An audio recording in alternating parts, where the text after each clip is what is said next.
भारत में फैले हुए अनूप मंडल के समस्त भाविकों को, जो गरीब हैं, ईमानदार हैं, नेक है और इस राक्षसी पाप को मिटाने का प्रयास परिश्रम कर रहे हैं, मैं उन समस्त भाविकों को प्रार्थना करता हूं कि आप जो अध्यक्ष पद की लड़ाई लड़ने वाले लोगों से दूर हो जाएं, क्योंकि हमारी इस लड़ाई से पहले भी एक तरफा फैसला हुआ है और अभी भी एक तरफा फैसला होगा।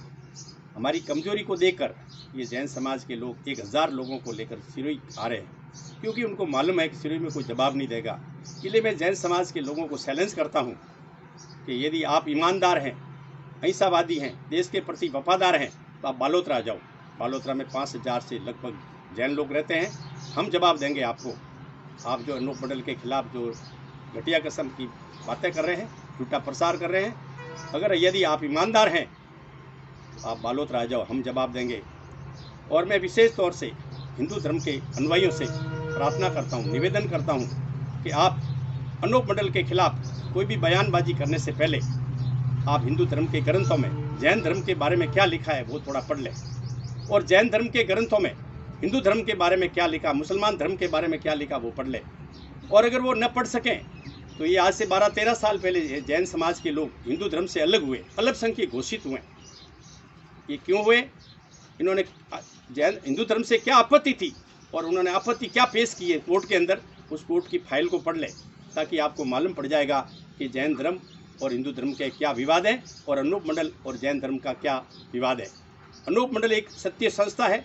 अनूप दास जी जैसे एक महान संत हुए, उन्होंने धरती माता को बसाने की बात लिखी है। अनूप मंडल का जो सवाल है वो धरती से जुड़ा हुआ है। पृथ्वी बसेगी तब संसार बसेगा। आज अकाल पड़ रहा है तब सारी दुनिया त्राही त्राही कर रही है। अकाल पड़ने पर लोग गाय भैंस गायों को तो सहारा दे देंगे, मगर जंगल में रहने वाले पशु पक्षियों को यानी हिरणों खरगोशों को कौन सहारा देगा? आज ये प्रकृति का जो विनाश हो रहा है, इसके पीछे आखिर रहस्य क्या है? हमने लिखा है कि बरमुडा द्वीप के पीछे इन जैनियों की राक्षसी दुनिया है। हमने कभी नहीं लिखा 1000 फुट के नीचे है। बरमुडा द्वीप के पीछे रहस्य क्या है और ये स्वर्ग नरक रहस्य क्या है? हम अभी बहुत ही जल्दी 1-2 दिन के अंदर हम सोमवार तक राष्ट्रपति महामहिम राष्ट्रपति मोदी को ज्ञापन भी दे रहे हैं और इन स्वर्ग नरक की और इन बरमुडा द्वीप की जांच करवाई जाए कि वास्तविकता में इस प्रकृति के साथ में जो खिलवाड़ हो रहा है वो वास्तव में ईश्वरी कुदरत से हो रहा है या जैन समाज के बढ़िया कोई राक्षसी विद्या से हमारे साथ में षड्यंत्र कर रहे हैं। हमारी लड़ाई कोई व्यक्तिगत लड़ाई नहीं है, ये धरती से जुड़ा हुआ सवाल है, पूरे संसार का सवाल है। आज पूरा विश्व त्राही त्राही कर रहा है, मानवता खतरे में है, इसलिए ये सवाल उठाना जरूरी है। ये हमने जो जंग शुरू की है, ये मुहिम है, ये मुहिम धरती का दुख मिटाकर ही दम लेगी। इसलिए मैं जैन समाज के लोगों को पहले निवेदन किया है और आज चैलेंज करता हूं कि अगर यदि आपका समाज ईमानदार और नेक है और देश के प्रति वफादार हैं तो आप 1000 आदमी लेकर सिरोही नहीं जाए, बालोतरा आ जाए, हम जवाब देंगे आपको। और मैं हिंदू धर्म के अनुयायियों से और हिंदू मुस्लिम सिख ईसाइयों के भारत की आम नागरिकों से हाथ जोड़कर प्रार्थना करता हूँ कि सत्य असत्य की जाँच करें, नहीं तो हम असत्य का साथ देने से आज दिन तक हम मात खाते आ रहे हैं। क्यों खा रहे हैं? कि हमें सत्य का मालूम ही नहीं है, सत्य क्या है और सत्य क्या है, कौन सत्य है।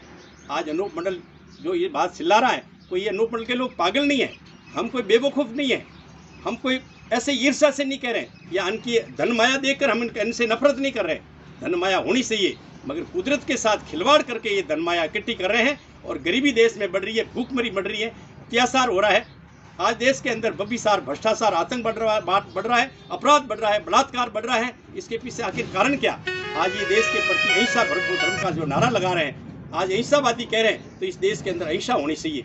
और इतने सारे पैसे होने के बाद में देश के अंदर अत्याचार हो रहा है, अपराध बढ़ रहा है, तो इसका निर्णय होना चाहिए। हमने सरकार से प्रार्थना की है और भी करेंगे। और मैं भारत की आम जनता से हाथ जोड़कर प्रार्थना करता हूँ कि एक बार आमने सामने बैठकर इन जैनियों की और हमारी वार्तालाप कराएं। भारत के जितने भी हिंदू मुसलमान सिख ईसाइयों के जो धर्मगुरु हैं, मैं उनको भी हाथ जोड़कर प्रार्थना करता हूं कि एक बार इन जैनियों का हमारा आमने सामने बैठाएं, क्योंकि ये जैन लोग कहते हैं हम आएंगे, मगर ये पर्दे के पीछे साजिश करेंगे कि न तो ये सिरोही आएंगे न बालोतरा आएंगे, और बालोतरा आए तो हम इसको जवाब देंगे। मैं इतना ही कहकर बालोतरा और आम जनता को और बालोतरा की जनता से भी और भारत की आम जनता से प्रार्थना करता हूं कि सत्य असत्य की जांच करें, क्योंकि अभी इस वक्त में धरती पे घोर संकट है, इससे पूरा विश्व त्राही त्राही है। इसका वास्तविक स्वरूप क्या है? अगर हम लोग इसके बारे में कोई झूठ बात कर रहे हैं तो इसका भी निर्णय होगा। और अगर जैन समाज के लोग कोई देश धरती के साथ में कोई ऐसी कलाओं से या कोई ऐसी तांत्रिक टेक्नोलॉजी से या राक्षसी विद्या की टेक्नोलॉजी से अगर ये कोई षड्यंत्र कर रहे हैं तो इनका भी निर्णय होना चाहिए। ये कोई लड़ाई शस्त्रों की नहीं है, ये शब्दों की लड़ाई है, ये बात की लड़ाई है। अगर बात में दम है, अगर हमारी बात में दम है तो हम जवाब देंगे और हमारी बात पर न्याय होगा, निर्णय होगा। अगर जैनियों की बात भी सत्य है, जैन लोग सत्य हैं, तो जैनों का भी निर्णय होगा।